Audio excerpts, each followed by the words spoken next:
Riparian buffers are areas of natural habitat, often forest in tropical countries, that are retained along rivers.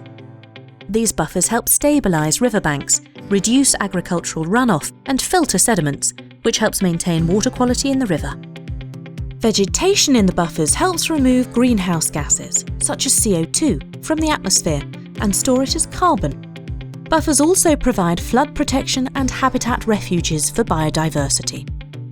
Riparian buffers offer a potentially valuable connection between terrestrial and aquatic ecosystems.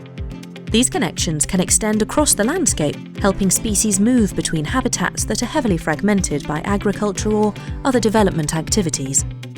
The width of the buffer, as well as the quality of habitat, are both vital for the amount and variety of biodiversity that can be supported. The number of animal species and their population size in these riparian habitats depends on how wide the buffer is, with wide buffers supporting more wildlife than narrow ones. Narrow buffers are often poor habitats, characterised by hotter, drier conditions, which impacts the biodiversity inside the buffers. These impacts are not experienced as much in wider buffers with dense vegetation and cooler conditions.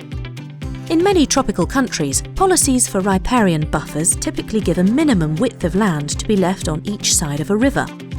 However, there is limited scientific evidence for how wide buffers should be, especially to support biodiversity. Recent research in Malaysia has shown the importance of buffer width for many wildlife groups, from aquatic invertebrates and fish to terrestrial vertebrates such as mammals and birds. These studies found that a riparian buffer 40 to 100 metres wide on each side of the riverbank could support as many or more animal species as large patches of nearby forest. Importantly, although a single width requirement is sufficient for many rivers, there are circumstances in which much larger buffers are needed. For example, up to 100 to 200 metres each side of the river to enhance landscape connectivity. There is now evidence that riparian buffers are important wildlife refuges for many different species. The established relationship between buffer width and the amount of biodiversity supported can be used to guide land use planning to help maintain biodiversity within tropical agricultural landscapes for future generations.